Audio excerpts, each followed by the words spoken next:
Buenos días, soy Santiago Carregal, chairman de Marval, Ferreira y Mairal, y me complace en dar la bienvenida a esta tercera conferencia internacional anual de Marval, Ferreira y Mairal sobre compliance, anticorrupción e investigaciones. Este año, la situación planteada por el confinamiento obligatorio y la pandemia nos obliga a cambiar el formato de nuestra conferencia, que pasa de ser presencial a ser online. Y por eso es verdad que el formato es diferente en el sentido de que va a ser en 5 días y que va a tener un keynote speaker en cada uno de estos días y un panel en cada uno de estos días. Pero sin duda, a pesar de que el formato sea diferente, sin duda lo que vamos a extrañar va a ser la calidez de tenerlos todos ustedes en el auditorio, de encontrarnos con todos ustedes y los encuentros distendidos que tenemos en los breaks y antes y después de la conferencia, con nuestros colegas y amigos, lo cual es irreemplazable y lamentablemente no va a ser posible hacerlo en este formato. Pero lo que no hemos cambiado respecto de ediciones anteriores es que hemos convocado a expertos de primerísimo nivel, tanto local o internacional, para que compartan con todos nosotros sus experiencias más destacadas en materia de compliance anticorrupción. En esta edición 2020 escucharemos a líderes del World Bank, la OCDE, Transparency International, New York Times y Council of America. Y también contaremos con autoridades y ex autoridades argentinas, brasileñas, de los Estados Unidos y del Reino Unido, compliance officers de empresas de primera línea y colegas de estudios jurídicos líderes en el mundo, todos los cuales analizarán las tendencias actuales en materia de compliance y anticorrupción. Es un honor. Es un gran honor para todos nosotros tenerlos a todos ellos compartiendo esta conferencia internacional.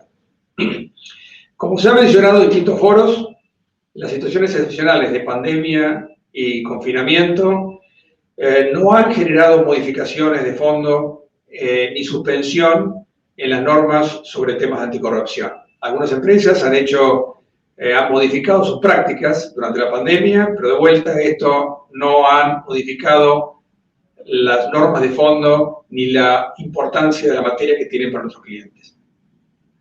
Marval está por cumplir 100 años en el año 2023 y a lo largo de su historia nuestras convicciones sobre ética e integridad se han mantenido inalterables. Nuestra trayectoria y la creciente importancia que el tema de compliance y anticorrupción tienen para nuestros clientes nos alientan una vez más, con renovar energía para organizar este seminario, que espero que disfruten muchísimo. Estamos convencidos que la lucha contra la corrupción es una preocupación esencial de nuestra sociedad, aún en tiempos de pandemia. Esperamos que todos ustedes encuentren valor y disfruten de las experiencias que compartirán nuestros invitados, a quienes agradecemos por la predisposición de poder hacerlo y poder compartir sus experiencias. Los dejo con Gustavo Morales Olivier, quien presentará nuestra destacada Keynote Speaker del día de hoy. Bienvenidos de vuelta y espero disfruten muchísimo de esta conferencia. Muchas gracias, Santiago, y adhiero en darle la bienvenida a todos quienes nos están acompañando para esta tercera edición de la conferencia anual de Compliance Anticorrupción de Marval.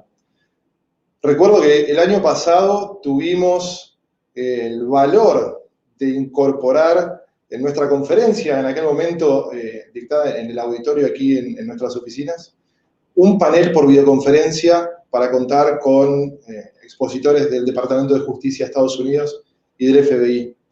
Y estábamos verdaderamente aterrorizados de que fallara la tecnología.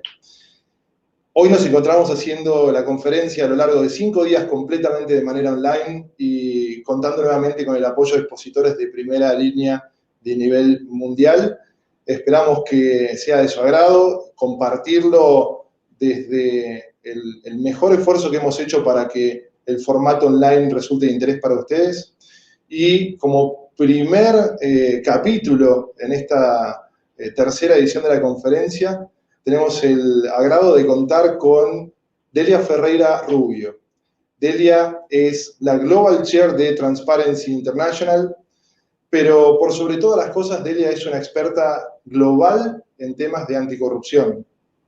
Y recuerdo la primera vez que conocí a Delia, con quien luego tuvimos la oportunidad de compartir distintas conferencias, incluso colaborar en algún libro juntos y demás, pero la primera vez la escuché dando una charla en una conferencia en Buenos Aires sobre los efectos de la corrupción en la vida real. Y quedé muy impresionado de cómo temas que a veces son tan teóricos, ella los podía bajar a una realidad tan palpable. Desde aquel momento hasta ahora ha continuado esta carrera muy, muy destacada y hoy quisimos contar con ella para que nos cuente sus reflexiones, cómo ve justamente desde su posición global en Transparency International la situación de la lucha contra la corrupción en el mundo a nivel general, los desafíos que presenta el coronavirus y algunas situaciones particulares de estos días. Delia, bienvenida, es un gusto tenerte con nosotros. Gracias, Gustavo, gracias por la invitación y gracias a todos. Saludos desde Berlín, donde estoy desde que empezó esta pandemia.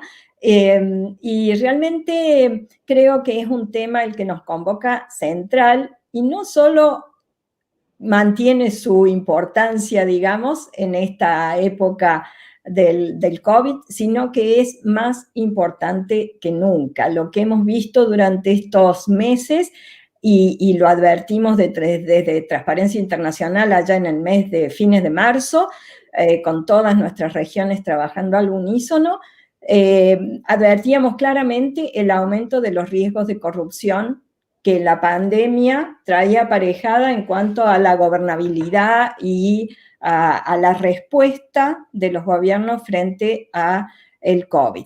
Y no nos equivocamos. Para darle solo una cifra, desde marzo hasta aquí, empezando por Asia y moviéndose al son del COVID, hemos recibido en nuestros centros ALAC, que son Centros de Asistencia Legal Anticorrupción, para quienes quieran hacer una denuncia, reportar un caso, más de 5.000 denuncias de gente de a pie, común y corriente, que advierte los efectos de la corrupción en materia de COVID específicamente o que los sufre directamente.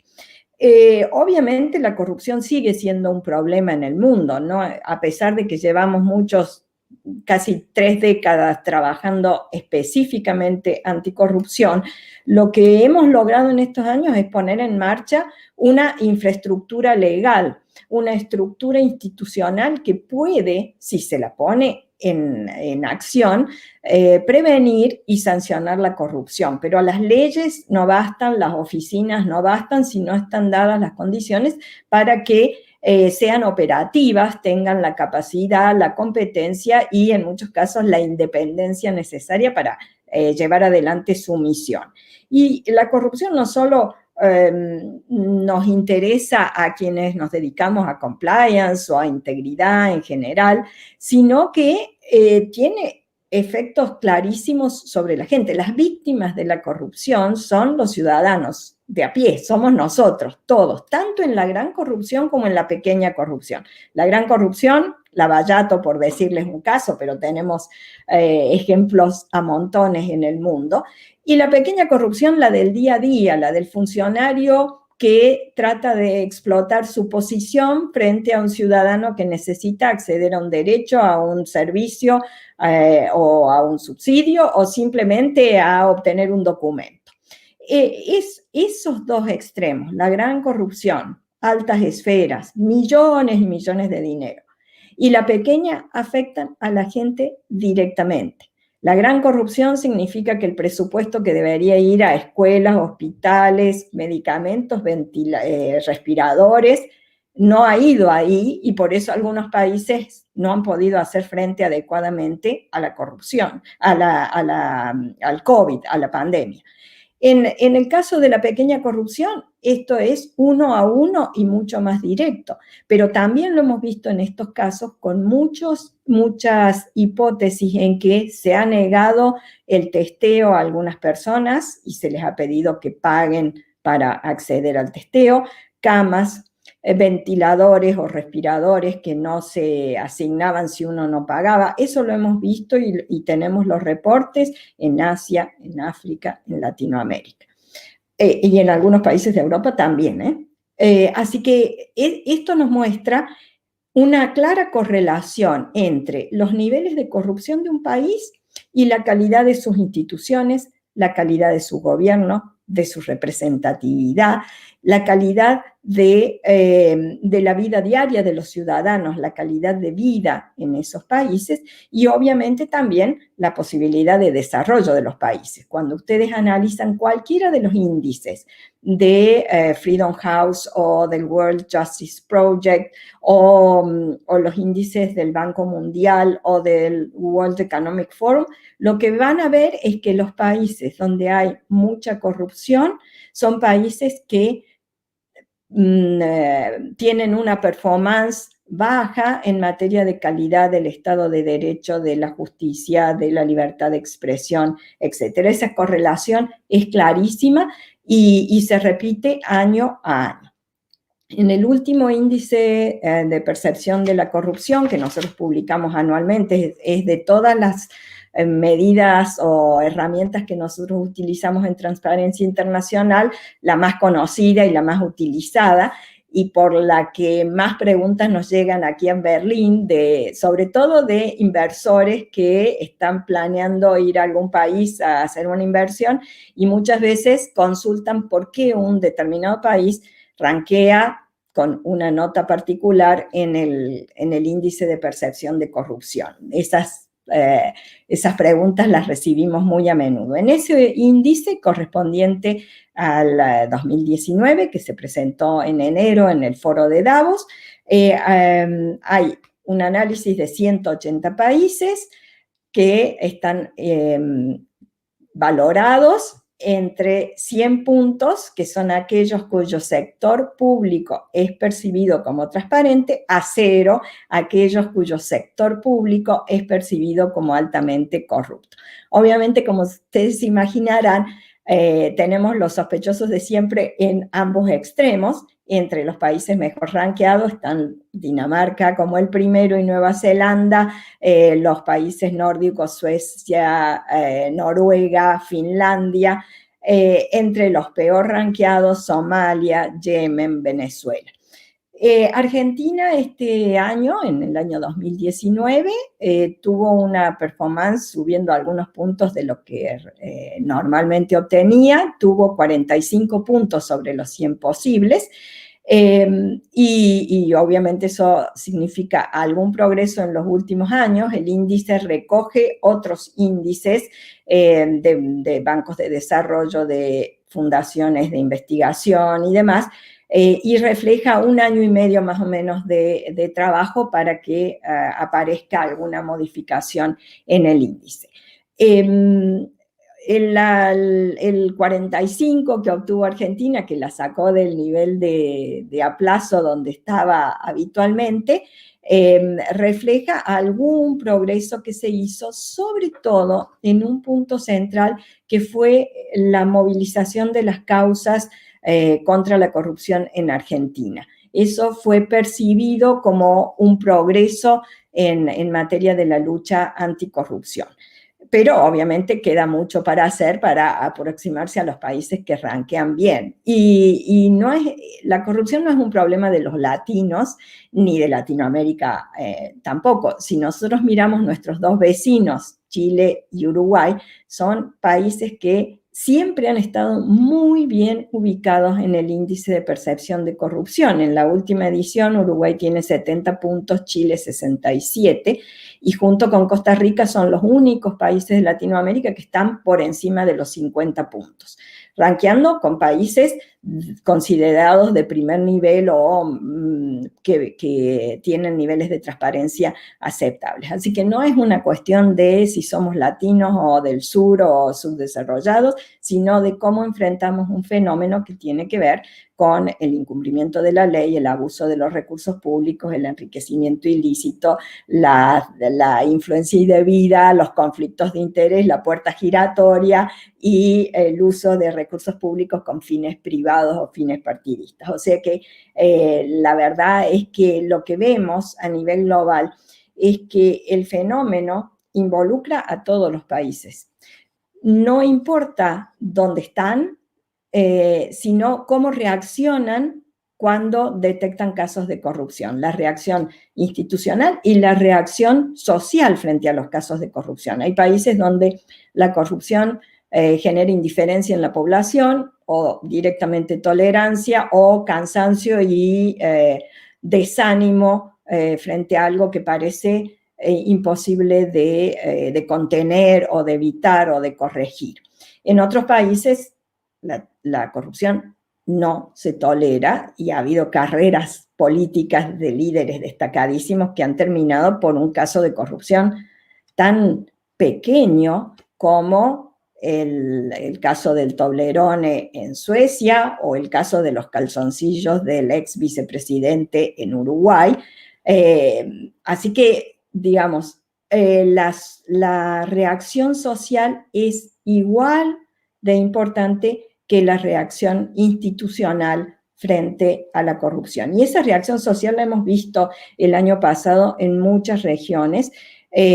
Hubo manifestaciones en África, en algunos países de Asia, en el Medio Oriente, y también la tuvimos en Latinoamérica, en varios países, frente a casos de corrupción que denotaban que el dinero público no estaba siendo aplicado a lo que debía y terminaba en los bolsillos particulares de algunas personas o algunos funcionarios. Y esto es muy importante porque el nivel de corrupción afecta claramente el apoyo a la democracia, la satisfacción con la democracia y la generación de confianza en la sociedad. Y sin confianza es imposible generar ninguna posibilidad de futuro. Y piensen ustedes en un dato. El Latino Barómetro nos cuenta periódicamente cómo es la confianza en las instituciones en la región. Y todos hemos repetidamente escuchado y visto las estadísticas, los partidos políticos son los que menos confianza de la sociedad merecen. Hay una cifra que es todavía inferior a la de los partidos políticos en materia de confianza en nuestra región. Es la confianza interpersonal. La confianza interpersonal es normalmente menor que la confianza en los partidos políticos, que es de las instituciones políticas la que tiene menos confianza en la sociedad. Y hay un detalle importante. Esto va trayendo aparejado una pérdida del apoyo hacia la democracia, a punto tal de que lo que eran niveles del 70% de apoyo en los años 90 se ha transformado en alrededor del 50% de apoyo en la sociedad, con un dato que es todavía más preocupante, que es la cantidad o el porcentaje de ciudadanos que dicen que les da lo mismo un régimen autocrático o un régimen populista dictatorial que una democracia. Y esa cifra en Latinoamérica, en el último Latino Barómetro, es del 28% del universo encuestado. Esa es un dato de alerta y está íntimamente vinculado a la corrupción y los casos de corrupción que se fueron detectando con una gran importancia a nivel regional del lavallato, y el caso Odebrecht, que afectó a 11 países de la región y a 2 países africanos. Esto nos dio pie a nosotros a trabajar en red, y todos los capítulos de la región y los capítulos en África trabajaron para cruzar información sobre la forma en que Odebrecht operaba, específicamente con el financiamiento de las campañas políticas. El propio uno de los dueños de la empresa, en un juicio en Perú, declaró que había financiado en Latinoamérica la campaña de más de 3.000 candidatos. Obviamente, de presidente para abajo, los que se les ocurra a ustedes. Así que el problema sigue existiendo, es global, y es global también porque esos países que están bien ubicados en nuestro índice de percepción, cuyo sector público aparece como transparente, son los países que reciben el dinero que se roba vía corrupción en los países que aparecen muy mal rankeados.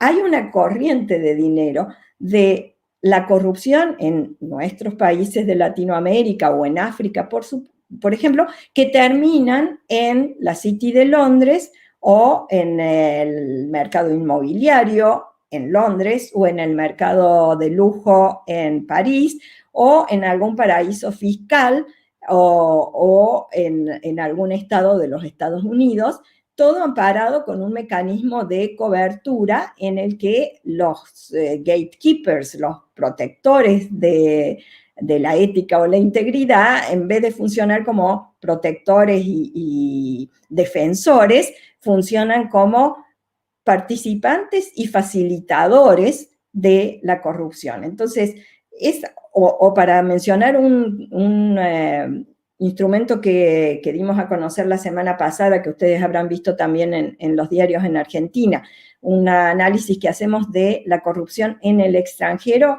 con las mayores exportadoras del mundo, y en ese estudio queda claro que hay compañías cuyas casas matrices están en estos países percibidos como transparentes, que sin embargo cuando operan en otros países se ven involucrados en casos de corrupción, pagan coimas, es decir, se olvidan de los principios que sostienen sus casas matrices.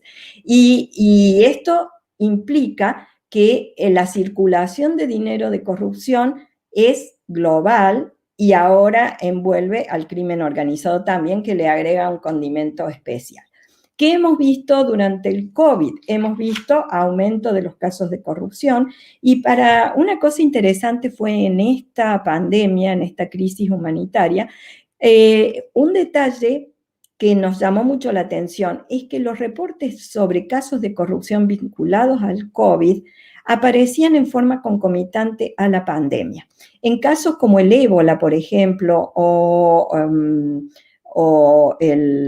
algunos casos de desastres naturales, como Katrina en Estados Unidos, las denuncias de corrupción o las investigaciones sobre qué se había hecho con el dinero de ayuda en los casos de corrupción era muy posterior a la finalización de la crisis. En este caso, las denuncias han sido concomitantes y eso ha hecho que sea todavía más visible la necesidad de trabajar para parar la corrupción, porque si hay una relación entre corrupción y personas y derechos humanos y calidad de vida y salud, y queda claro, esta ha sido la pandemia.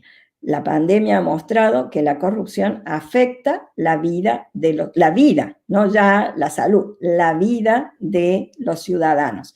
Y por eso es tan importante tener atención y sumar transparencia y controles tanto a todo lo que es la operatoria de compras, por ejemplo, que ha sido un sector muy afectado por la corrupción, con el mismo tipo de fenómenos, digamos, o de actos en los países desde Asia hasta Europa, Europa continental o el mismo el Reino Unido. El mismo tipo de casos de corrupción se han producido en todo lo que ha sido la compra de ventiladores, test, hospitales de esos que se arman rápidamente, y ni qué decir lo que nosotros percibimos como el mayor riesgo a partir de este momento, que es el tema de la compra y la distribución de las vacunas una vez que las vacunas estén disponibles. Ese va a ser el centro de acción de toda la red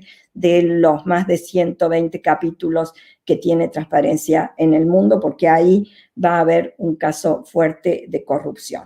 Obviamente, el sector privado tiene mucho que ver con los casos de corrupción, porque la corrupción, como decimos usando el caso de Argentina, se baila de a dos, y por lo tanto la solución tiene que ser de a dos. Pero en eso también ha habido un cambio, yo diría, a partir de los últimos 10 años, 7 años, en el que el sector privado, las compañías, los negocios, se han dado cuenta que pueden trabajar con la sociedad civil y con el sector público para tratar de prevenir la corrupción, porque obviamente la corrupción afecta los negocios. Y en ese sentido, la tendencia hoy, la discusión en el mundo, tanto en el foro de Davos como en el Global Future Council anticorrupción del mismo foro que yo copresido, estamos trabajando junto con OSD y otros organismos internacionales en una tendencia hacia la integridad más allá del compliance. O sea que el compliance fue una disciplina que se desarrolló, que ayudó mucho en la lucha anticorrupción, pero la discusión hoy va muchísimo más allá del simple compliance en el sentido más legal del término, e incluye public value, incluye la discusión de propósito, incluye la discusión de generar valor a largo plazo y para el bien común, y eso obviamente se vincula con el stakeholders capitalism, que es la discusión que hoy estamos teniendo en el mundo. Lo dejaría acá, Gustavo, y conversamos para hacerlo más dinámico, si te parece. Excelente. Bueno, muchísimas gracias por esa descripción tan abarcativa del presente y de hacia dónde vamos en la lucha contra la corrupción.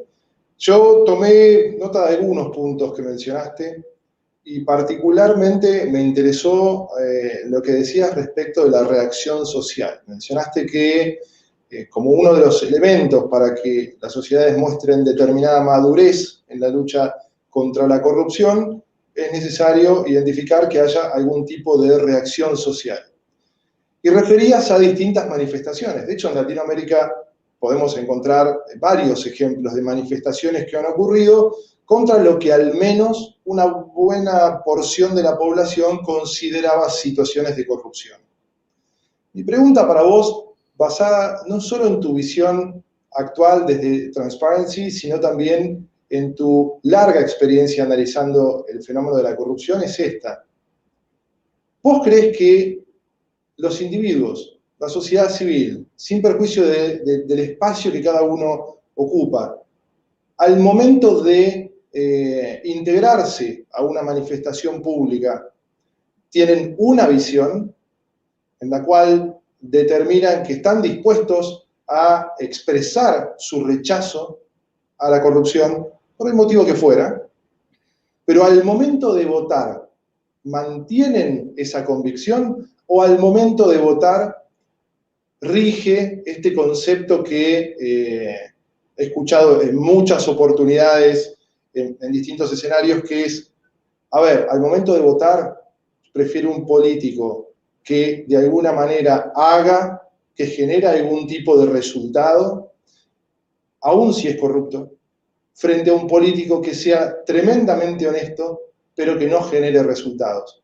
En conclusión, ¿vos considerás que esa convicción que la sociedad civil manifiesta cuando se expresa en una manifestación, y esto lo hemos visto, insisto, en una gran cantidad de oportunidades en distintas regiones del mundo, se mantiene al momento de votar, o al momento de votar hay otras situaciones que tienen significativa prioridad respecto a los aspectos obviamente de corrupción? ese es uno de los problemas. Cuando yo hablo de la tolerancia como un incentivo a la corrupción o como un caldo de cultivo para la corrupción, si la sociedad tolera la corrupción, obviamente los políticos no tienen, o los empresarios no tienen ningún incentivo para dejar de actuar como actúan a veces. Y esa tolerancia no es solo quedarse callado o no ir a una manifestación, es esencialmente seguir votando corrupción. Y ese es un fenómeno en algunos países, en otros no se da así. Y también hay que tener en cuenta que las manifestaciones no siempre son unívocas en su mensaje, particularmente las argentinas, de todos los tiempos diría. Pero para darte casos concretos, el juez Moro decía, cuando era juez todavía, yo no podría haber hecho lo que hice en el proceso sin el apoyo de la gente en la calle, porque la gente en Brasil salió en su momento a apoyar lo que estaba haciendo el juez Moro y el equipo de fiscales en el caso de Lavallato. Después, obviamente, las situaciones políticas cambiaron, y cambió el propio juez en su lugar de operación política, digamos. Pero en ese momento el respaldo de la ciudadanía fue importante para solidificar o hacer más sustentable la posición de la justicia y del Ministerio Público en Brasil. Las marchas verdes en República Dominicana, por ejemplo, fueron marchas anticorrupción específicamente por el tema de Lavallato, y se mantuvieron, fue el movimiento más continuado en el tiempo que hubo en Latinoamérica sobre el caso Lavallato, en parte porque la Oficina de Operaciones Especiales de Odebrecht estaba localizada en Santo Domingo, así que eso hizo que la ciudadanía lo viera más cercano. Ahora, si esa ciudadanía que tiene un claro mensaje anticorrupción, cuando llega el momento de votar, le dice a los políticos, me da lo mismo, todo es igual, el que me da más es el que obtiene mi voto, el que me promete, aunque nunca haya cumplido, es el que va a tener mi voto y no me importa si ha sido corrupto o no, el mensaje no es el apropiado. Y eso tiene que ver con lo que yo creo que es una ruptura de los consensos básicos en la sociedad sobre lo que está bien y lo que está mal. Y no, tampoco es un problema exclusivamente de Argentina. Hace unos años en el Reino Unido, ante un escándalo de corrupción en el Parlamento, en la Cámara de los Comunes, se formó una comisión que dio lugar a los primeros principios de ética pública en el Reino Unido, y después los hemos seguido copiando en el mundo. Y cuando el Lord Nolan, que presidía la comisión, envía el proyecto de ley y el resultado de la investigación al primer ministro, en su carta inicial, en la primera página, dice: hemos descubierto que los parlamentarios británicos no tienen claro lo que está bien y lo que está mal. Reino Unido, democracia consolidada, estabilidad política y demás. Y en algunas de nuestras sociedades pasa eso. Está todo tan cambalache, digamos, para usar la referencia a nuestra letra de tango, que da lo mismo ser honesto que no, todo es igual, nada es mejor, y hasta que nosotros nos reconstruyamos esos consensos básicos, elementales, nos va a costar que la respuesta sea la adecuada. Déjame que te cuente otra anécdota, y lo mencionaba antes, el caso del Toblerone. Ahora están todos viendo en Argentina Borgen, que es una serie sobre una realidad política en Dinamarca. La serie empieza contando un episodio que en realidad refleja el Toblerone Gate, que fue un escándalo de corrupción en Suecia a mediados de los 90, con una viceprimera ministra de una carrera estupenda, 30 y pico de años, un futuro brillante, y ya había hecho mucho en su carrera. Se le ocurrió pagar un Toblerone y un paquete de pañales una noche saliendo de la oficina con la tarjeta del ministerio. Y fue el final de su carrera política, porque la sociedad sueca no tolera muchas cosas, pero no tolera que los recursos públicos se usen con fines privados. Se acabó la carrera. Demoró 20 años en volver a la política, después de renunciar y tener que pedir disculpas y lo demás. No es lo mismo en Argentina. No, sin duda, totalmente de acuerdo. Hay variaciones alrededor del mundo y bueno, son los desafíos que cada sociedad enfrenta, ¿no? Como vos decís, determinar cuál es el límite de lo tolerable. Ahora, yo voy sacando limpio de lo que estamos conversando que respecto de la sociedad civil, vos mencionabas al juez Moro, quien vale decir va a estar con nosotros el viernes, teniendo una charla igual que esta. Y mencionaba su referencia a lo importante que es el respaldo de la sociedad civil en una manifestación o en varias manifestaciones. También está clara la relevancia de la sociedad civil al momento de votar, ¿sí? No debería haber una discordancia entre una y otra situación en términos de realmente poner ese límite a la corrupción. Ahora, ¿cuál es el espacio de las empresas en todo esto? Porque las empresas son, en cierto aspecto, una entidad que lleva adelante negocios, digamos, desde el sector privado, pero también es cierto que las empresas también están integradas por individuos, los mismos individuos que componen esa sociedad civil que hablábamos. Pero también existe una referencia a la evolución que ha tenido la práctica de compliance y hacia dónde se apunta mirando con relación al futuro. Pero ¿cuál es el rol que le das entonces a las empresas en el marco de una lucha contra la corrupción integral? Bueno, es que si las empresas se pusieran firmes en no pagar coima, no participar en acuerdos espurios, no armar carteles para repartirse la obra pública a base de sobreprecios, la corrupción no tendría lugar. Entonces, el sector privado tiene una responsabilidad muy grande, distinta de la del funcionario público que ha recibido la confianza de la ciudadanía para que maneje los recursos públicos, pero igual de importante que la del sector público.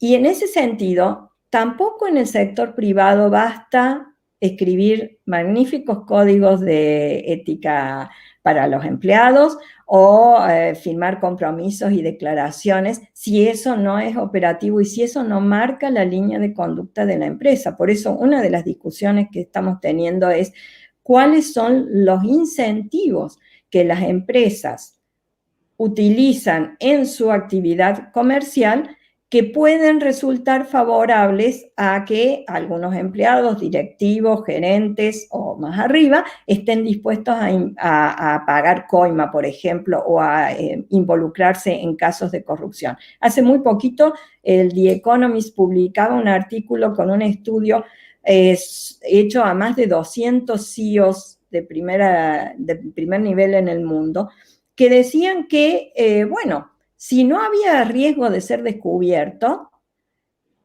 no tenían ningún problema en participar en actos de corrupción porque el negocio o la ganancia se multiplicaba entre 6 y 9 veces en algunos casos por la participación en un esquema de corrupción.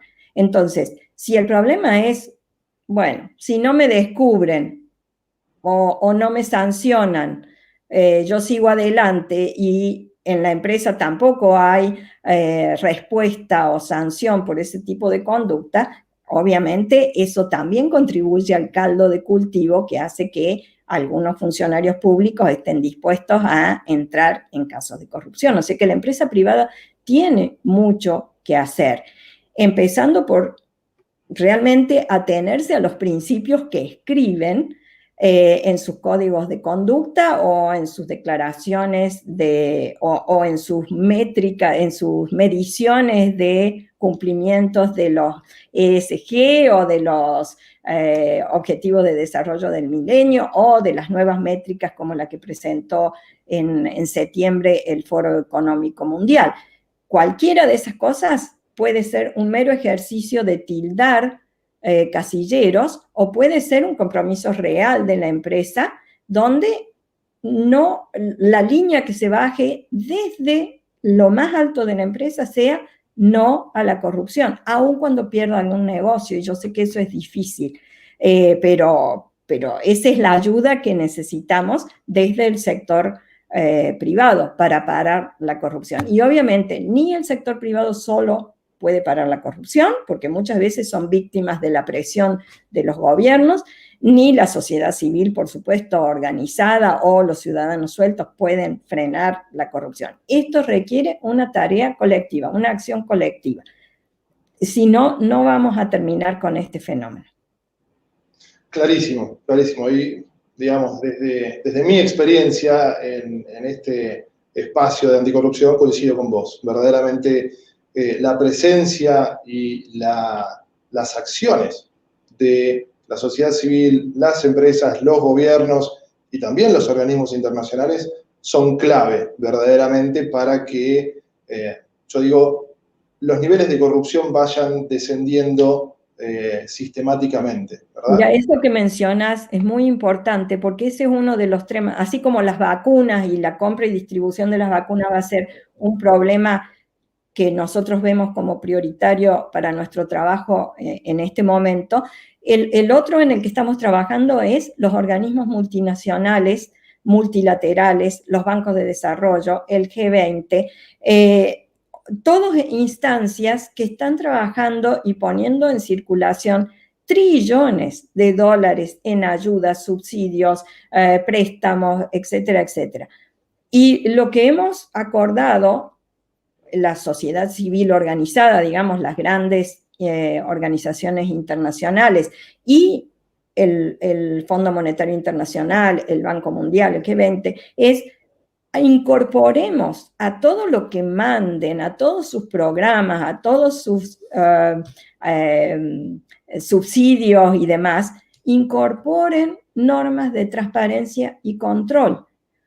No para después, porque después es tarde. Necesitamos incorporar, por ejemplo, a través de pactos de integridad, al sector privado, al sector sociedad civil, en el control de esos fondos, porque si no, no van a llegar a los destinatarios y no van a corregir los problemas que quieren corregir. Cuando el ébola, por ejemplo, muchísimos fondos de los multilaterales terminaron tratando de paliar la pandemia y de solucionar los problemas que se estaban creando en materia de salud pública en muchos países. Años después se descubrió que había un mecanismo paralelo de fondos que entraban a esos países muy afectados en África y fondos que salían de África a paraísos fiscales. Y obviamente eran cifras muy parecidas, era un movimiento simultáneo. Obviamente los fondos no fueron controlados, no llegaron a satisfacer a los que lo necesitaban ni las necesidades del país. Entonces hemos pedido que se incorporen esas líneas específicas de transparencia y anticorrupción y estamos traqueando ahora todos los préstamos del Fondo Monetario Internacional para saber si han incorporado o no esas medidas y cómo se están implementando. En relación justamente a ese punto, te consulto lo siguiente. En la práctica uno habitualmente escucha tanto de distintos protagonistas de los sectores que mencionamos, ¿sí? Gobierno, organizaciones internacionales, empresas y también la sociedad civil, que la lucha contra la corrupción básicamente es poco exitosa cuando hay, digámoslo así, pocos corruptos con sentencias de prisión y cumplimiento efectivo. En esa lógica, deberíamos concluir que la única medida apropiada para desincentivar entonces a todas esas personas a que incurran en situaciones de corrupción son sentencias de prisión de cumplimiento efectivo. Pero vos bien referías a otro tipo de medidas que ya tienen un tiempo de desarrollo y se han venido implementando a distintos niveles, que tienen que ver principalmente con cortar el financiamiento de negocios cuando se detectan situaciones de corrupción. El ejemplo más sencillo son estas situaciones de los debarments, ¿verdad? Estas situaciones en las cuales las entidades internacionales de crédito, sobre todo aquellas vinculadas al desarrollo, deciden no proporcionar ningún tipo de financiamiento cuando hay alguna empresa involucrada que tiene antecedentes de corrupción o que se comprueba que, mejor dicho, incurrió en una conducta corrupta respecto de ese proyecto. En tu experiencia, ¿cuál de estas dos situaciones ha generado mayor impacto en la vida real respecto de la corrupción con empresas? ¿Las sentencias de cumplimiento efectivo o las restricciones al financiamiento que suelen además ser mucho más inmediatas en su aplicación? Ambas cosas son importantes dependiendo y sobre todo el efecto que tienen en el sector privado depende de los valores y el sistema de integridad de cada una de esas empresas. Hay empresas a las que estar en la lista negra les significa un costo de reputación altísimo y no están dispuestas a participar en corrupción por evitar ese riesgo. En otras, la reputación no es tan importante en la medida que pueda seguir habiendo negocios y entonces sentencias de prisión efectiva pueden ser más importantes a nivel individual, y eso también depende de cada uno de los países y del régimen local regulatorio de la responsabilidad penal de las personas físicas y de las personas jurídicas. Lo que es clave en ambos casos es que hay que terminar con la impunidad en materia de corrupción.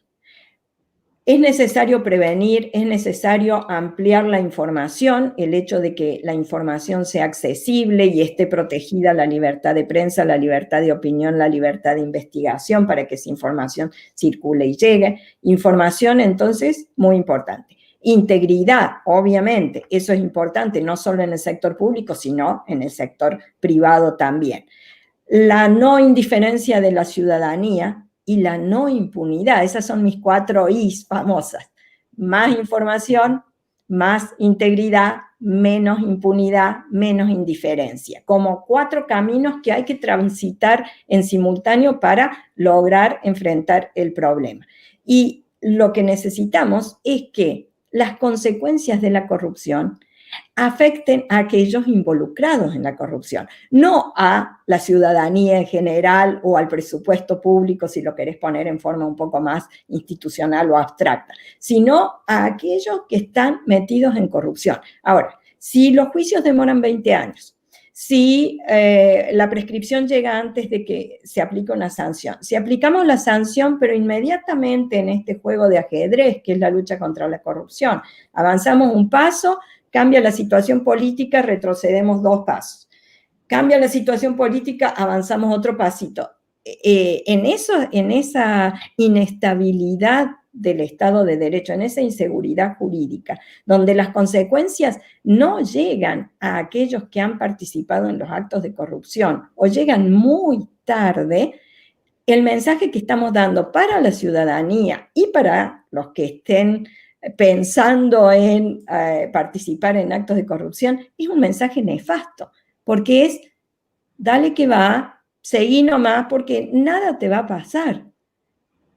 O sea que sean sanciones económicas o sean sanciones de cercenar la libertad de circulación, o sean sanciones de cercenar la libertad de participación en determinados contratos o determinados proyectos nacionales o lo que fuera, lo que necesitamos es sanciones efectivas. Y para eso necesitamos en todos los países una justicia y un ministerio público que sea independiente del poder político, que tenga la capacidad para llevar adelante su tarea y que tenga las competencias necesarias. Y un área donde se está trabajando bastante ahora para los casos de gran corrupción y esta circulación global de dinero sucio por el mundo y de lavado de dinero y de problemas para la repatriación de los activos perdidos en materia de corrupción, es la necesidad de adecuar los procedimientos de asistencia legal mutua, porque no podemos seguir trabajando con procesos vaciados en el molde jurídico del siglo XIX, cuando el dinero se mueve a la velocidad de un clic en la computadora o en el teléfono celular, de manera tal que las normas jurídicas tienen que adaptarse a las realidades que tienen que enfrentar. Nadie puede luchar eficientemente contra el lavado de dinero o la corrupción si para pedir informes a un banco tiene que ir al juez, el juez a la cancillería a la otra cancillería, de ahí al juez, el juez que recibe dice está mal formulada la pregunta, me falta un dato, y así seguimos dando vuelta. Mientras tanto, el dinero ha desaparecido, que es algo que pasó, por ejemplo, en COVID. Una de las conductas reiteradas ha sido que muchos de los contratos de COVID preveían el pago inmediato, total y adelantado por los productos que se compraban, productos que después no llegaban y cuando se iba a buscar el dinero, obviamente, anda a encontrarlo. Totalmente. Mencionaba justamente la existencia de sanciones y que esas sanciones sean temporalmente útiles, que no lleguen demasiado tarde y, si querés, sin un impacto real. para que existan esas sanciones tiene que haber investigaciones. Y también estabas haciendo una referencia a ciertos mecanismos legales que quedan demasiado atrasados respecto de la tecnología actual. Ahora, nosotros vemos en la práctica, en una gran cantidad de investigaciones, cómo justamente la tecnología genera hoy registros electrónicos de prácticamente todo lo que hacemos, lo cual, siguiendo determinados procedimientos, es razonablemente accesible en el marco de una investigación, con mayor o menor dificultad.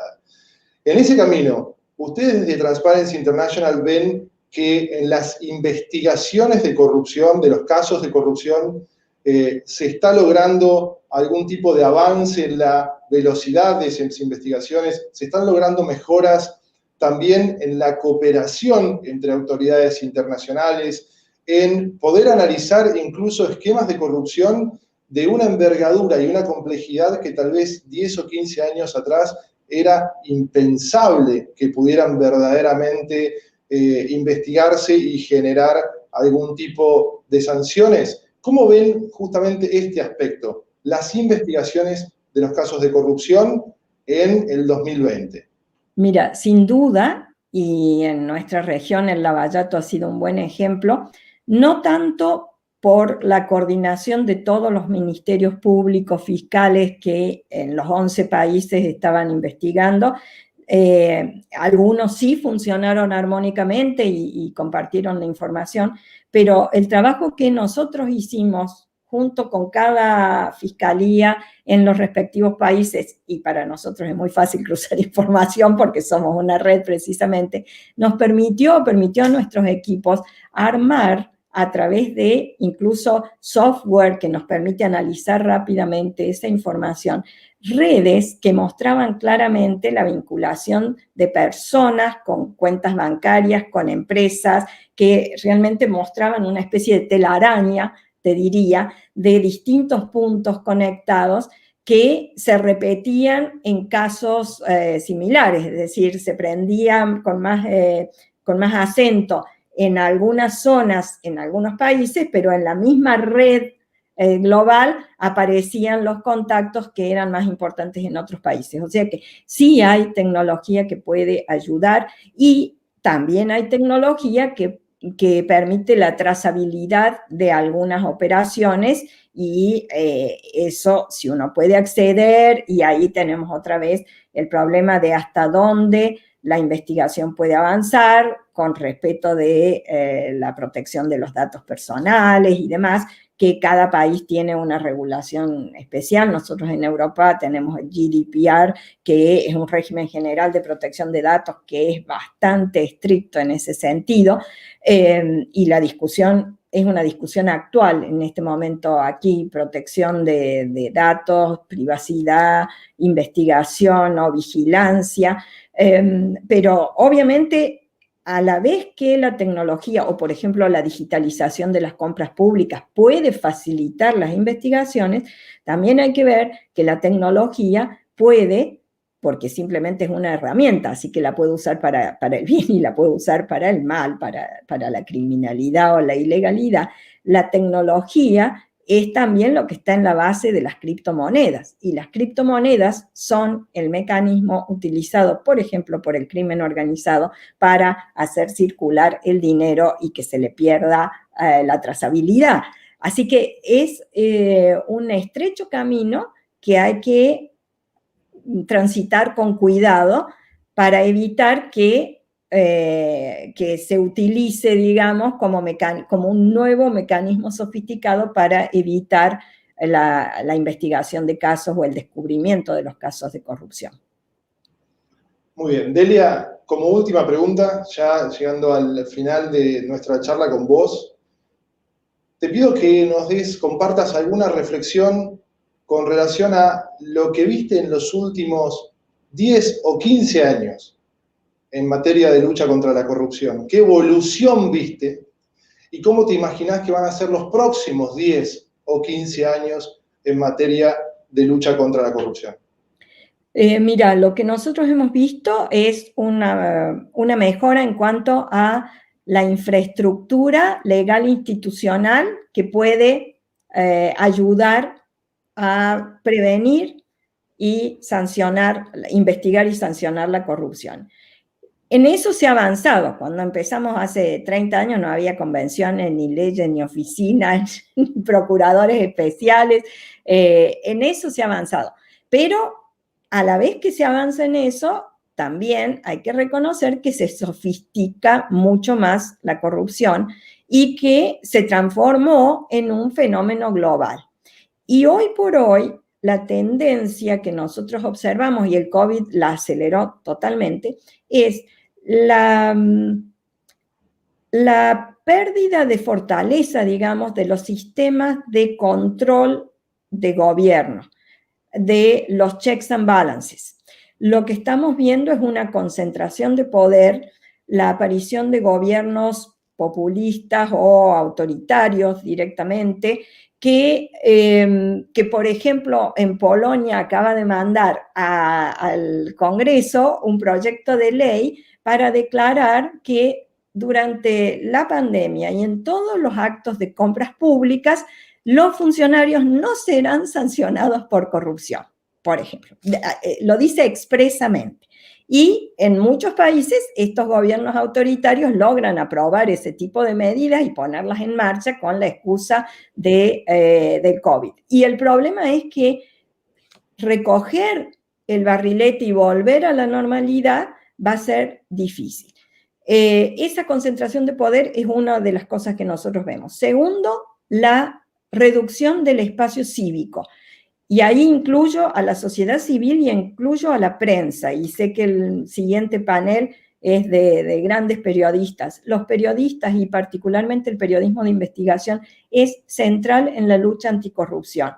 Y una demostración de que la sociedad civil y el periodismo de investigación están dando en la tecla en la lucha contra la corrupción son los ataques por parte del gobierno, de los gobiernos, a la sociedad civil y la prensa.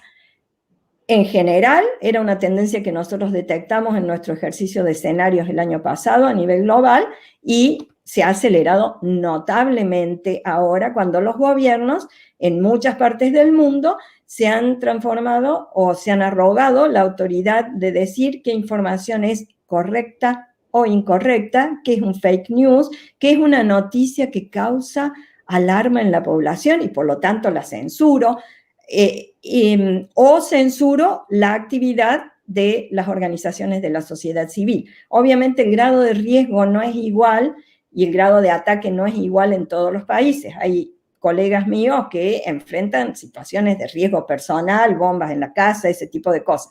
Eso no pasa en todos los países, pero en muchos países democráticos se aprueban leyes que restringen la acción de la sociedad civil y que restringen la libertad de prensa y opinión. Y si ese espacio se reduce, los corruptos tienen otro incentivo para seguir haciendo sus fechorías y lamentablemente afectando a toda la sociedad. Delia, te agradezco muchísimo que hayas estado con nosotros. Hemos encontrado súper interesantes tus reflexiones y que hayas compartido tu experiencia, insisto, con una visión global muy especial y de un gran conocimiento de datos concretos respecto de dónde estamos y hacia dónde vamos en la lucha contra la corrupción. Como bien mencionás, se ha recorrido un buen camino, pero queda mucho por hacer. Y también, como adelantabas, parte de ese camino que queda por delante tiene como gran protagonista al periodismo. Así que te agradezco mucho nuevamente y estaremos en instantes nomás con este panel de destacados periodistas que van a compartir con nosotros sus experiencias justamente investigando casos de corrupción. Mil gracias, Delia. Gracias a ustedes y juntos podemos mejorar la situación, eso seguro. Sin duda.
Bienvenidos nuevamente para este segundo panel del día de hoy, segundo y último panel del día de hoy, que naturalmente debido al origen de nuestros panelistas vamos a desarrollar en idioma inglés. Así que en este momento vamos a continuar en inglés.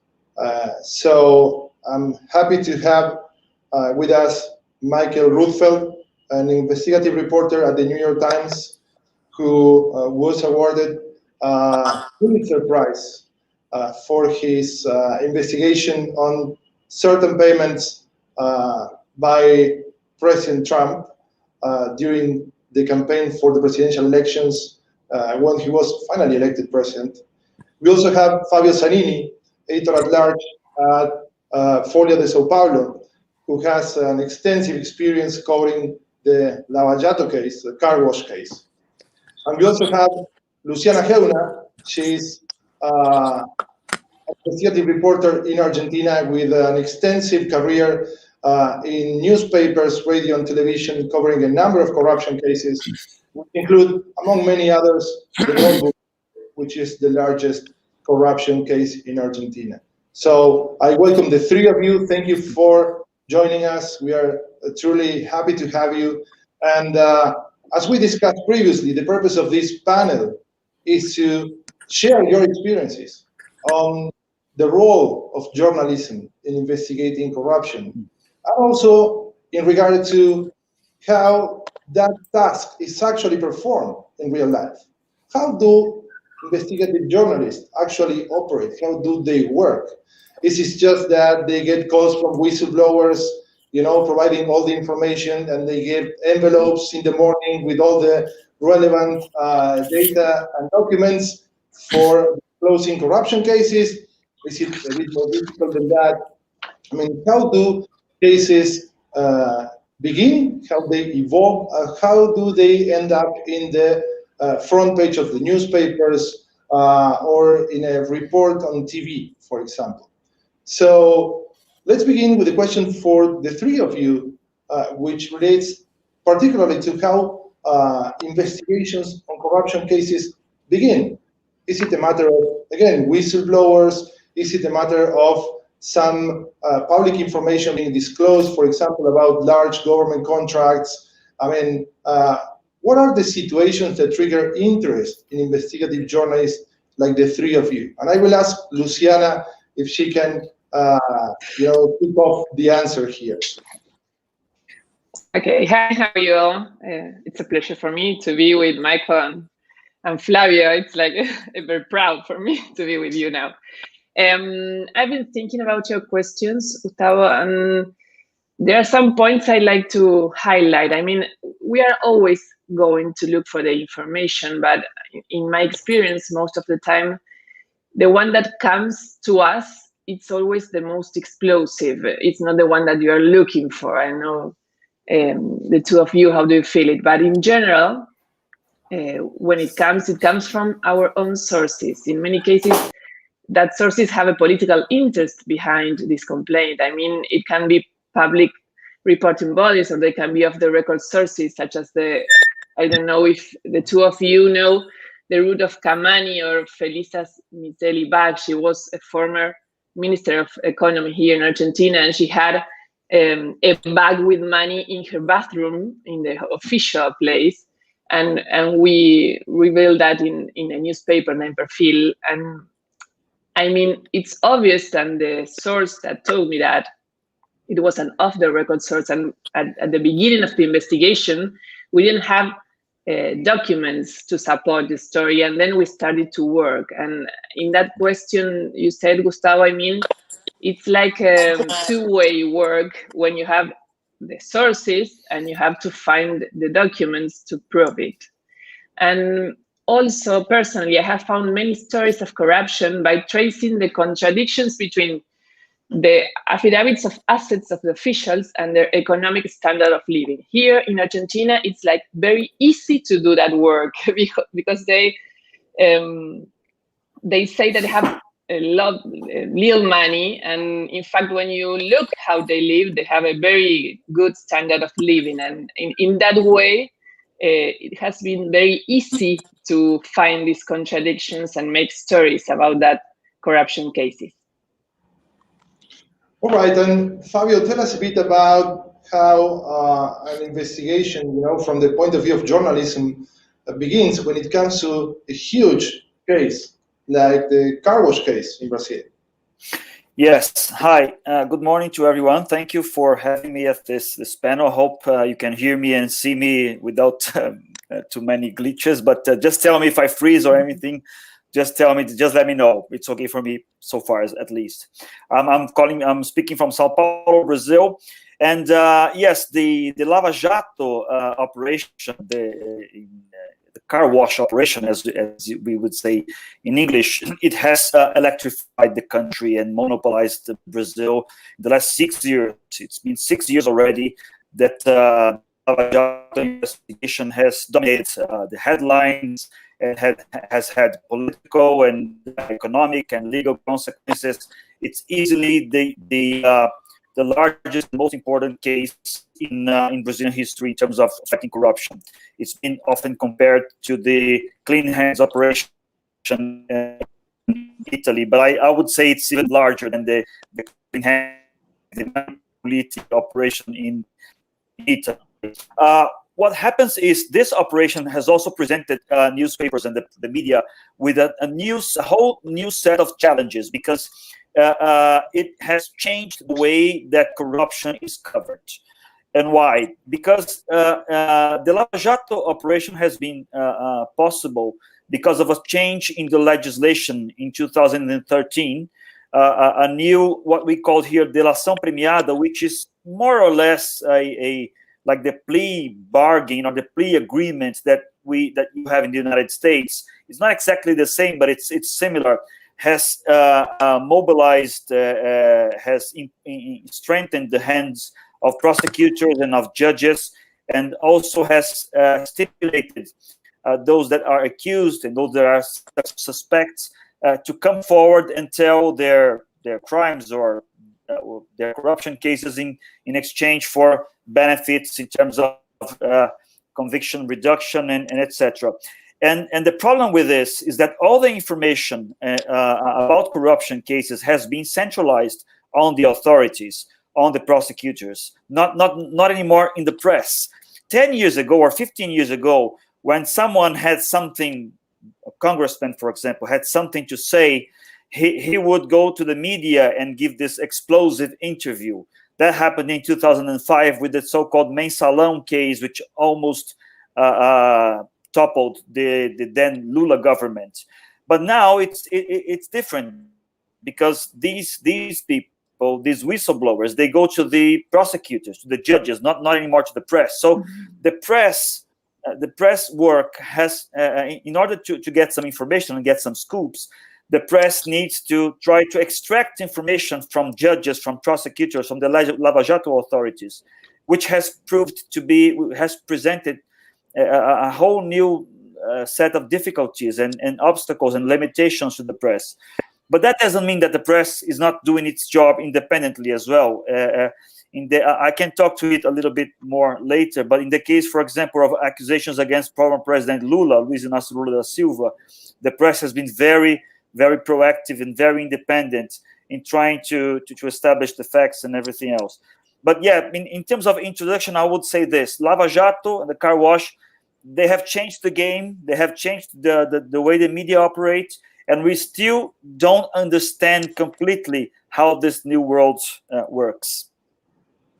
All right, thank you for that comprehensive introduction, I would say. And you mentioned former President Lula, and when we talk about presidents, I mean, I have to ask Michael. I have to ask it. How does it feel investigating the President of the United States? I mean, you decided to go real high. I mean, please tell us a bit about that experience. Thanks, Gustavo, and it's great to be here with Luciana and Fábio and talking to y'all, and so thank you for having me. When I started working on the, what we called the hush money investigation into President Trump, I was at the Wall Street Journal at the time. Now I'm at the New York Times, but at the time I was working for the Wall Street Journal, and it started in 2016 during the first Trump campaign. And we had been looking at everything involving then candidate Trump. And, you know, it kind of goes to your earlier question that Luciana answered as to like, how do you find information? And in terms of whistleblowers, it could be whistleblowers, it could be just, I mean, for a company, it could be a former employee, it could be people who know the information, who aren't necessarily a whistleblower, but maybe they've heard about it. So for a relative or something. In this case, one of my editors found out from someone who had basically talked to a lawyer that, or had heard about a lawyer who was supposedly paying off women for then candidate Trump during the campaign. And so we were very, you know, women from Trump's past, because a lot of women were coming out during the campaign and making allegations. So of course we wanted to know if women were getting paid off for the Republican candidate for president. That was a big deal, but we didn't have very much information. So we just got this very vague tip, and it was very titillating. So we started to investigate, and we were able to find the name of the lawyer pretty quickly. Because we knew that he represented a lot of people who in Hollywood who had dirt on celebrities, and we knew his first name or his initials. And so we were able to identify the lawyer, and then we were able to, through a lot of reporting, able to find out some clients who he had represented in the past. One of them was Karen McDougal, a former Playboy model. Another one was Stormy Daniels, the porn star. And right before the campaign, we actually were able, through all this reporting, very quickly in a matter of weeks, to get documents showing that the National Enquirer, who was run by a friend of Donald Trump, had paid $150,000 to this former Playboy model, Karen McDougal. And of course, we had the documents for that, and we had sources. So we were able to publish that just a few days before the election, and Trump won anyway. Then, you know, Stormy Daniels, we also knew was a client, and we thought she had been paid off too, because we heard she was going to be coming out with information about Trump during the campaign, but she never did. So we thought, well, who paid her off? And that took a lot longer. And we spent, actually, we kind of put it down and started looking at other things, but we never forgot about it. And then probably a year and a half later, at the Wall Street Journal, we were able to report that Stormy Daniels had been paid off by Trump's lawyer, Michael Cohen. And, you know, that, of course, blew up, and it became a major story, and Michael Cohen went to jail. So that was very exciting work. Michael, how long did that investigation take before becoming public? Well, the first part, it was just a few weeks from the time we first got the tip in 2016 until we published it, like a few days before the election. That was the Karen McDougal story. And that didn't, you know, it got some attention, but it didn't really blow up, that the National Enquirer had paid her off for Trump. Then the Stormy Daniels, we knew that she was out there, and through 2017, we thought about it, and we kept asking people like who paid off Stormy Daniels, and we finally got a tip in. So that was like another like full year of like, sort of slow reporting on that. We knew it was out there, but we didn't really know how to access it. And then finally in December of 2017, like early December, we had a source who told us that Michael Cohen had paid off Stormy Daniels through a shell company, like an LLC. But the source didn't know the name of the shell company or the amount of the payment or what state the company was formed in. So from early December of 2017, we didn't want to like ask too many sources about this because we didn't want other people to find out we were looking into it. So we first set out to try to find the shell company because we knew. The source told us the shell company had Michael Cohen, the lawyer for Trump, owned a lot of taxi companies, and he would give them colorful names like Mad Dog Cab Company and things like that, Sir Michael Company. And so we looked, the source told us the company had some name like Damage Control, like you want to control damage. So we were looking for companies with funny names in different states. Delaware is a major state where people incorporate companies and they don't want anybody to find out about them. So we were looking a lot in Delaware, and we were finally able, through that, just looking through thousands of companies and some more sourcing, quiet sourcing, to find the company he used, which was called eventually Essential Consultants, LLC. And so we reported that like January 12th. So it was about a month it was like a year of reporting. And then from the time we got the final tip, it was like another month and we were able to report that. But then we kept reporting more and more information. The story kept going, as it got larger and larger, we kept getting more information, and our competitors were also onto the story by that point. So, the whole story itself lasted several years. And then we wrote a book about it, me and my colleague, Joe Palazolo, who broke the Stormy Daniels story with me. Yeah, very successful book indeed. So, Luciana, you have been listening to Michael describe how he kind of drove the case, how the case evolved. His investigation kept growing and growing, and it took quite some time. So what's your view, in a country like Argentina, when you hear someone like Michael talking about how he was looking out for records regarding a number of companies, a number of service providers, and trying to connect the dots? I mean, how is your experience with regard to gathering information in connection with large corruption cases in a country like Argentina or even in Latin America?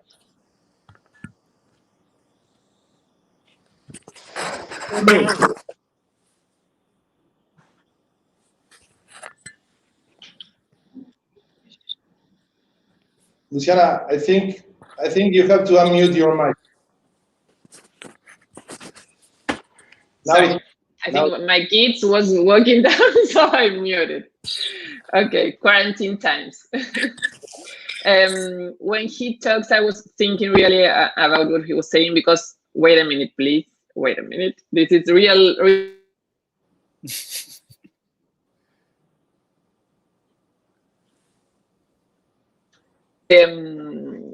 And I wanted to say something about it, because in Argentina, the problem we have here is that many times in corruption investigations, we have public institutions against us, not supporting us. And this usually happens in corruption cases that affect public officials, but also private corporate leaders.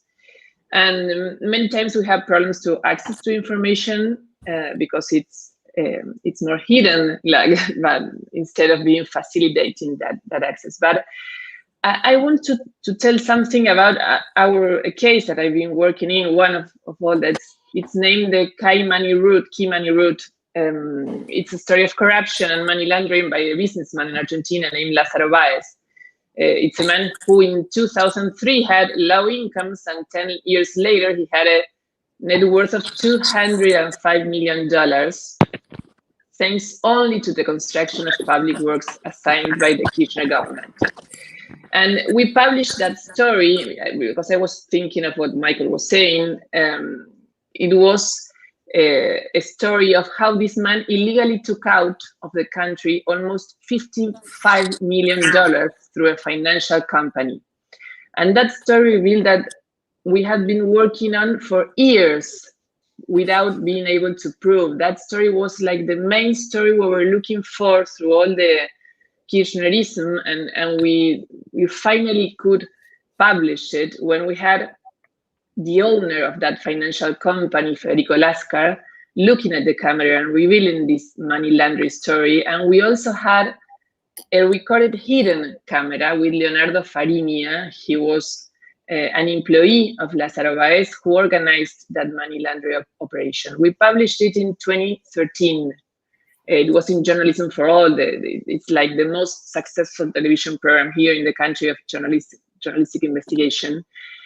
And I always say, as your question, Gustavo, that in Argentina, we are forced to handmade exercise of the profession.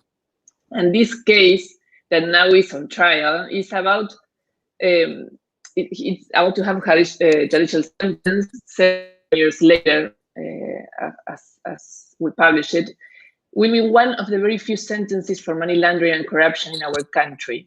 And when I say handmade way of exercising journalism, I can use this case as a huge challenge because Cristina Kirchner was still president when we published it. The pressure on the justice was going to be a lot.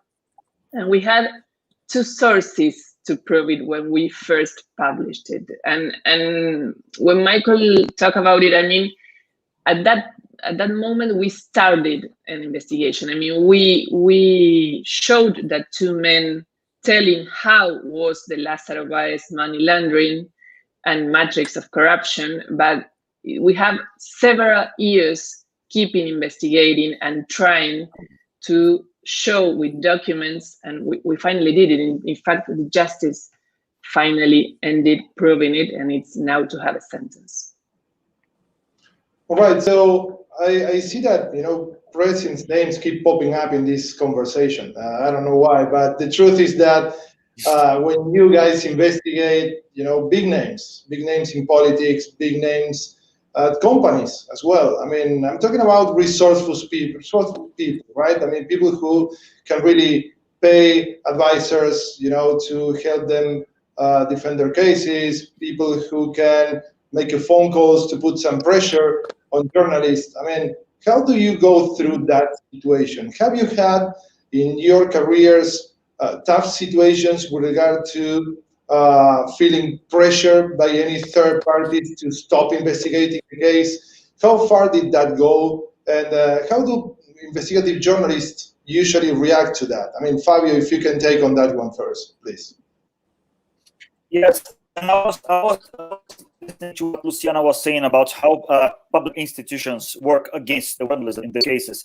I think there's a very good example that I could mention. One of the major stories that we broke at Folha de S.Paulo in the car wash investigation happened in 2016, and it involved former President Luiz Inácio Lula da Silva and the big construction company in the country is called Odebrecht. Used to have works in many Latin American countries, African countries, Asian countries. It was one of the major companies in the country at the time. Very politically to this day, but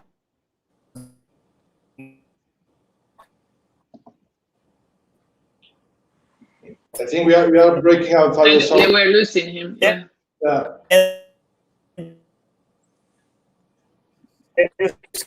Can you? No, let's see. I mean, while we wait for Fábio to reconnect, maybe Michael, Luciana, if you can take on that question. I mean, how do investigative journalists react to pressure? And have you felt, any strong pressure in a particular time in your career to drop an investigation? Well, it's very common when you're writing about someone or you're reporting on someone who has power and money that you get threatened by them, at least, in my experience. Sometimes, often, they'll hire lawyers and send you threat letters. And, that's one thing that happens. And in that situation, you take the letter seriously. Most major news organizations have legal departments. So we have lawyers who, whether or not we get threatened, will give them the threat and get their opinion on it. And, they'll advise us on how to respond.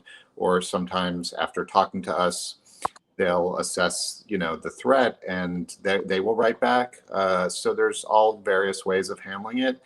It's not very common in my career that like a lawyer for us will say, you can't report this, or, they'll tell us where part of our job on the front end is to sort of know, like we don't say, we're very careful in terms of what we communicate. Like, we're just doing reporting. We don't have any agenda.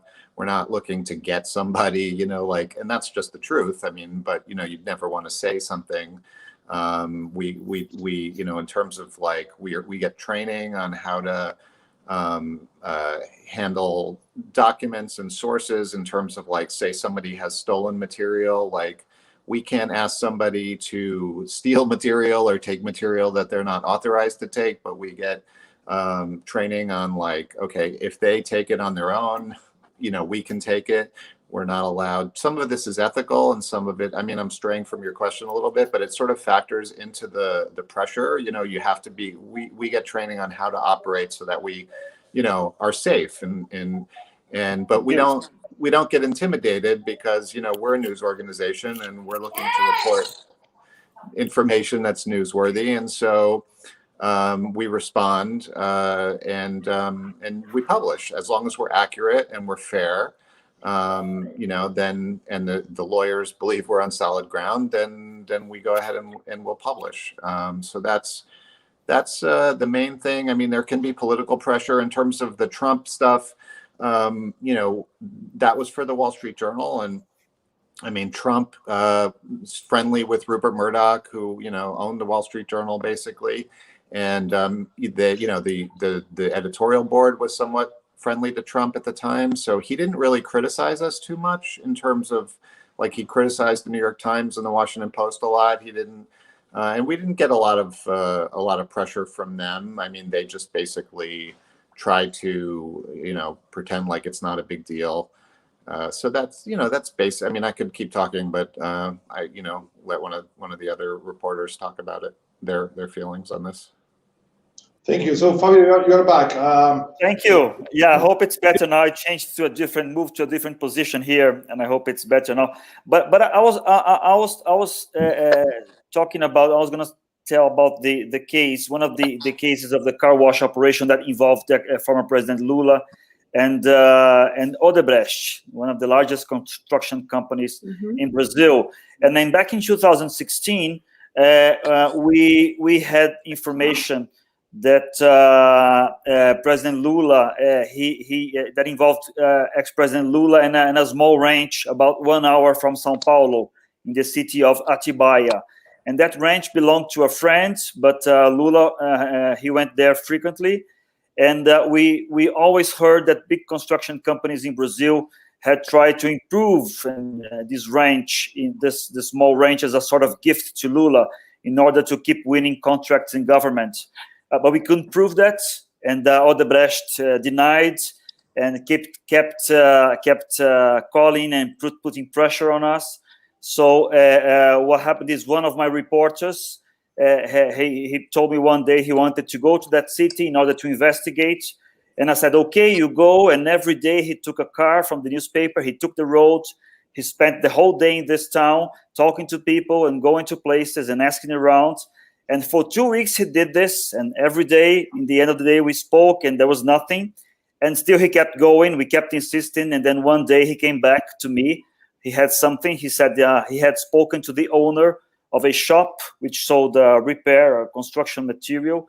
It was a simple shop that you could buy bricks and wood and cement and so on.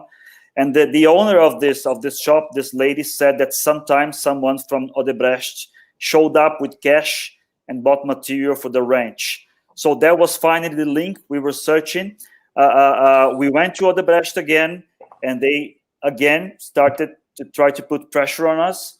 But then we found a second source, an engineer from Odebrecht who confirmed the story, and we ran the story, and was one of the biggest cases against Lula. He was actually convicted of corruption for this case, for this situation. He's still appealing. So that's to say that, and Odebrecht at that time was a big advertiser for my newspaper.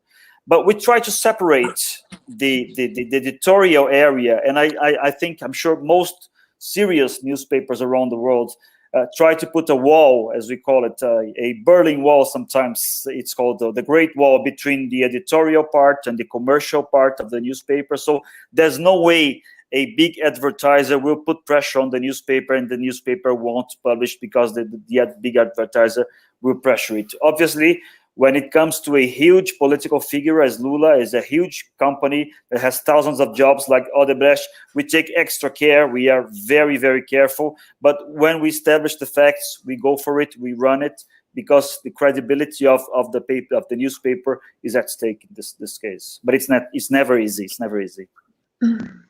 There is something, Gustavo, I want to tell about this, that here in Argentina, at least personally, one of the most effective ways to pressure us is civil lawsuits for publications, because that can affect our assets personally. I mean, it's not only the media, it's our economy that it's threatened. And until not so long ago, there was the possibility of criminal complaints for this publication. And what we do is talking a lot with the media lawyers team on many occasions. We press to publish and they want to prevent future lawsuits, but in general, it's a collaborative work. And I remember, because of what Flavio was saying, the case of the former Secretary of Transportation, his name was Ricardo Jaime, when we accessed the secret files of all the emails of his frontman with strong evidence about money laundering. And this information was part of the criminal case for illicit enrichment, but we had a lot of legal discussion about how to run the story, because it was his private email. We finally ran it, and everything was okay, and it's one of the corruption scandals in Argentina. But we argue a lot about these kind of questions, because I mean, here in Argentina, we are not feared of threatened, but we are fear of our economy most of the times, because we are not always protected in that way.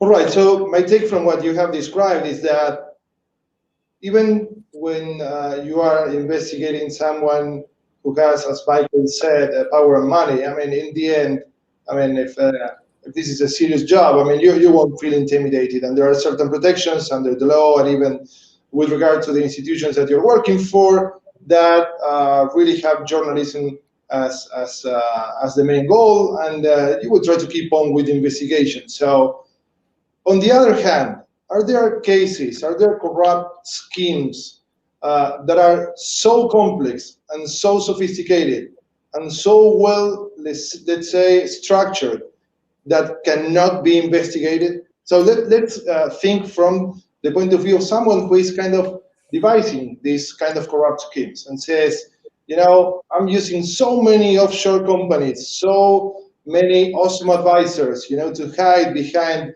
again, companies and shelters that, I mean, this is impossible to be found. I mean, it's impossible that I get caught. I mean, is this true, or is it the fact that with time and patience and the resources that leading journalists have today, you can, in the end, reach out the bottom of any particular deal or transaction or business structure that you look for? What's your take, Michael? Well, I think what you said, you made a good point in terms of using offshore companies and ways to hide things. It can be very, very difficult for us, and we don't have subpoena power. I mean, that's a main disadvantage, you know, that the journalists have, that, you know, the government can, but even for the government, in the US government, it can be difficult to to track down information in other countries and in some areas where corporate secrecy is one of their main economic advantages, and that they offer that to people. So a lot of times we can we can get a sense that something is there, but then you track it down, and you can hit dead ends where and so sometimes what you might end up doing is you'll just write as much as you can about what you know. You may not get all the answers. I mean, if you have sources, I mean, there are times when, documents from some of those countries get publicly released by a whistleblower, or you might find a source who might be able to give you these. So, that's something you would keep trying, but you do have to always make an assessment of, is how much time is the story worth? And you don't want to give up, obviously, in investigative reporting. You want to keep digging, but there are times when you've sort of reached the point where it's not really worth investing additional time. There was one case that I wrote about where there was a guy, corporate raider from the 1980s named Paul Bilzerian, who had been arrested and served prison time for what they called like green mail, like just trying to take over companies and using illegal tactics. And the Securities and Exchange Commission got like a $60 million judgment against him, and he moved to St. Kitts, and he said he had no money, and they were pursuing him for like 10 years, 12, 15 years, and they ended up spending more money investigating him than they were able to collect. So even, the government has limits on what it can do. I don't know if you can ever expect to fully get away with it. I'm not sure, that I could tell somebody, yes, there's ways to fully insulate yourself, because there's always a way that you can get caught. We can't always get to the bottom of it. Can I add something to that, Gustavo? Of course, yes, please.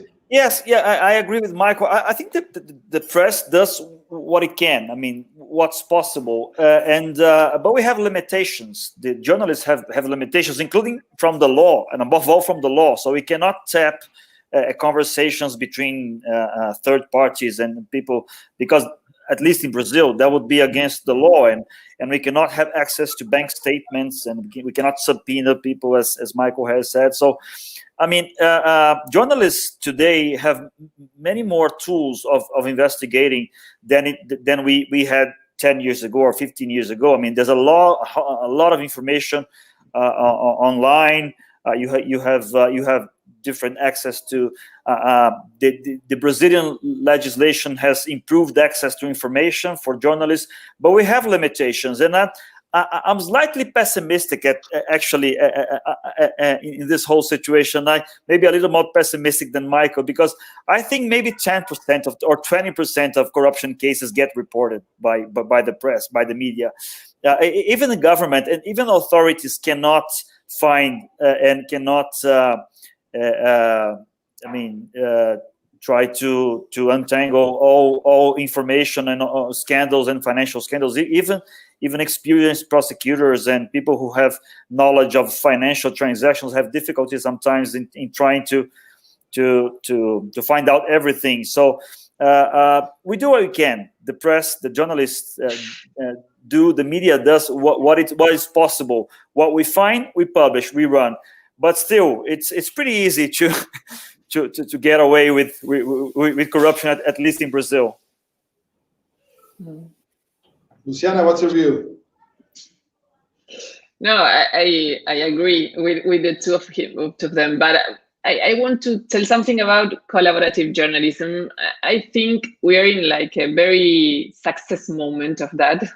When we started the story of Lázaro Báez, that man I told you before, we didn't have that tool, that skills, and in the middle of the investigation, we could have the help of journalists from other countries, and it was very useful for us. And now I think collaborative from Panama Papers and Odebrecht also helped that collaborative way of working between journalists from different countries. And I think that's a good skill for us to use to collaborate each other. Yeah, in that regard, I mean, we have seen a number of cases. You mentioned Panama Papers. I mean, there are a number of situations in which, like you described, there has been strong collaboration by journalists from different countries and bringing, quite significant results. And this is also the case with the authorities, right? When it comes to law enforcement, when it comes to prosecutors, judges, being more connected, into cooperating in actual investigations and also in sharing their experiences, what they learn, in the field in regard to investigating corruption.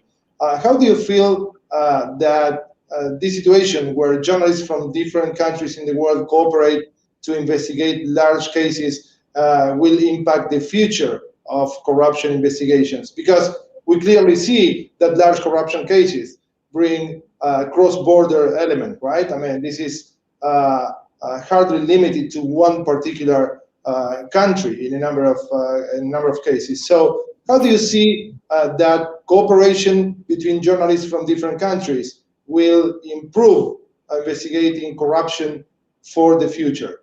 Fábio? Yeah, in the case of Lava Jato, that was very important, very significant.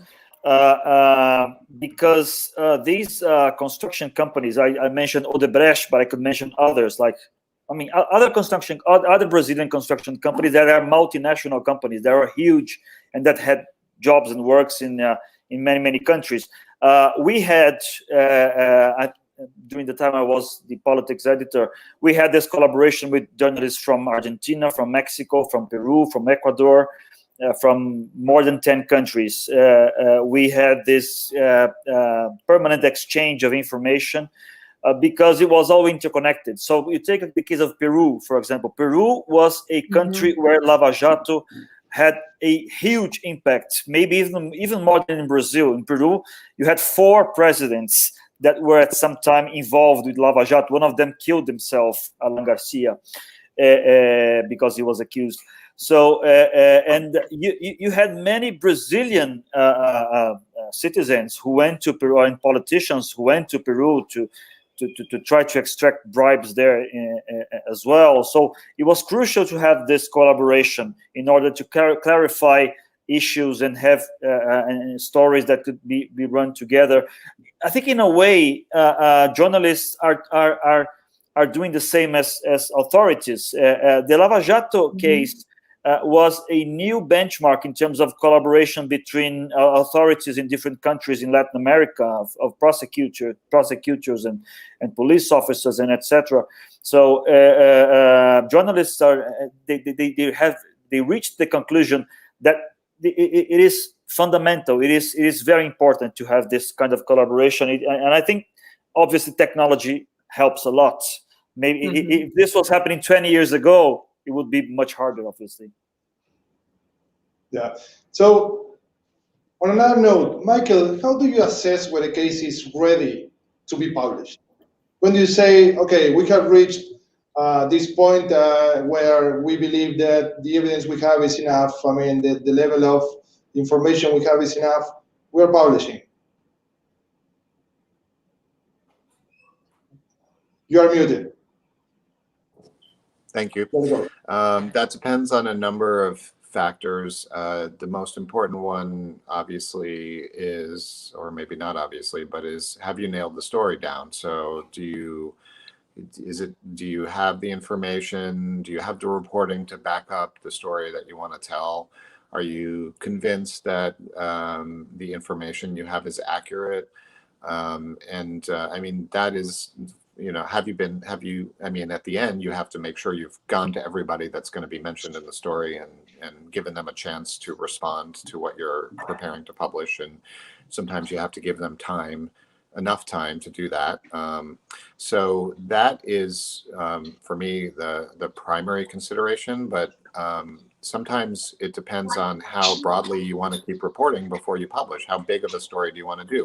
Is it, and part of the consideration for that is like, how important is it to get the information out quickly? So is it a competitive story? Do you need to get it out, like, you know, is there an election coming up, you know, and you don't want to publish something like the day before the election because that could be seen as unfair, or are your competitors onto the story too? So in those cases, you want to narrow your story and, you know, get it out quickly.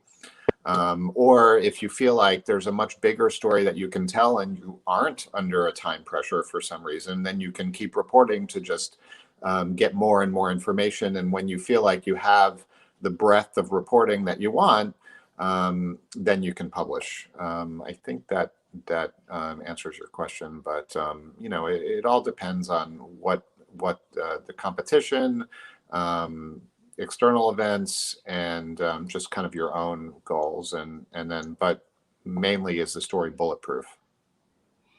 Luciana, what's your view on that? I mean, when do you feel comfortable with going public with a story that you may not be on for a long time? Never. Never, yeah. But I was thinking in the most risky situation I lived with publishing a story. Risky, I mean, because I was not sure at all of publishing, and it's the story of a former economic secretary here in Argentina, we have discovered that she had a money bag, I mean a bag with money, in the bathroom of the office, the official office in the economy ministry, and the authorities try to cover up to have this case in secrets. They have hidden the report of the firefighters. The firefighters had like routine search every day, and they found this bag with money, and no one tell anything about it. And we accessed this information through an off-the-record source, and we were only certain about the truth of the story when we have seen the document where the firefighters wrote that they found this money bag. And that time we had a very interesting debate with Jorge Lanata. He was my chief, and we did that together because we saw the document, but we couldn't publish. The source did not allow us to publish it. And so we didn't know if we have to publish because we can't show that document, but we knew at that time it was true. And we did it anyway. And we took a very huge risk, in my opinion.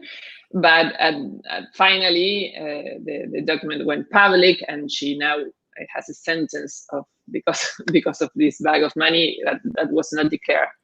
But it's difficult to know when you.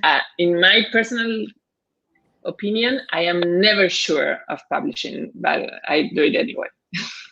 One thing. So can I just add quickly? No, one thing that we did sometimes at Folha that was very helpful is to have someone to act as a sort of devil's advocate, someone was not involved in the story, to read it when it's done and try to find loopholes in the story and ask tough questions. So I remember sitting in a room, me and maybe a couple of reporters, and someone who's obviously was a senior person in the newspaper, someone with experience, to read it and ask for inconsistencies and ask tough questions. And where did you get this from? Where is this from?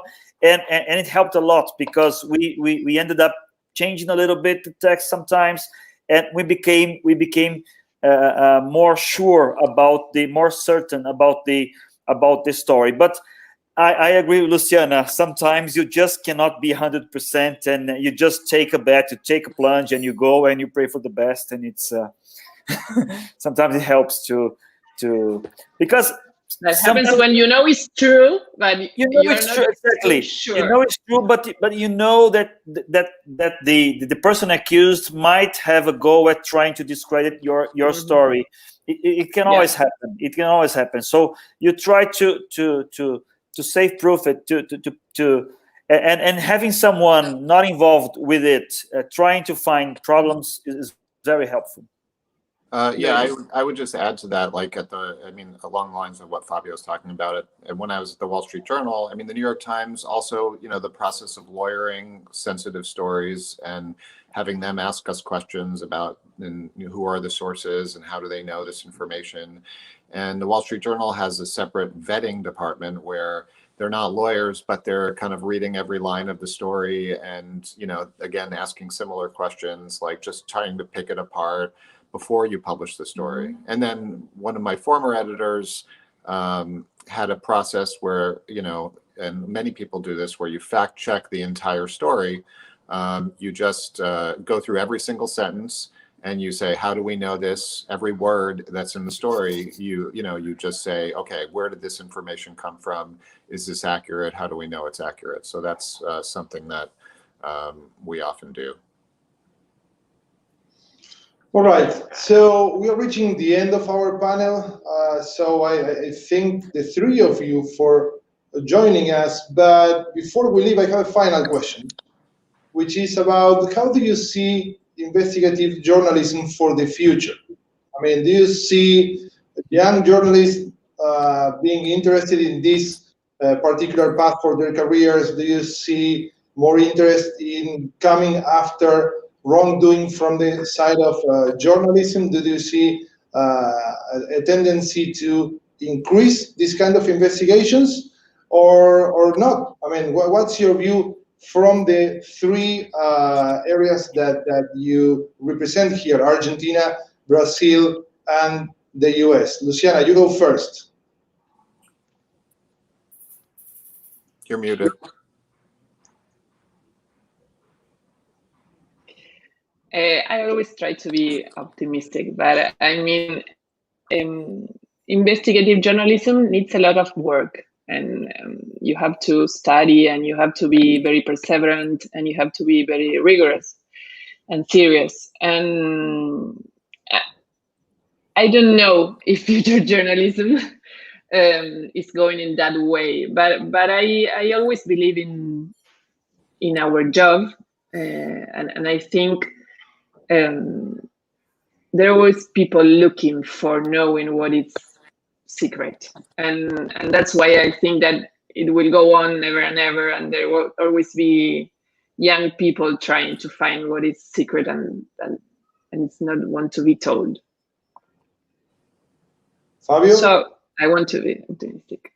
Yeah, I think for the future, investigative journalism will get even more important, more and more important, more and more relevant, and more technological. I think these online tools and collaboration and everything are new weapons, so to speak, for journalism to uncover corruption cases. But as I said in the beginning of my presentation here, it's getting more challenging as well, because it's an evolving situation. The legislation is changing. If there's new technology at this side, there's new technology on the other side as well.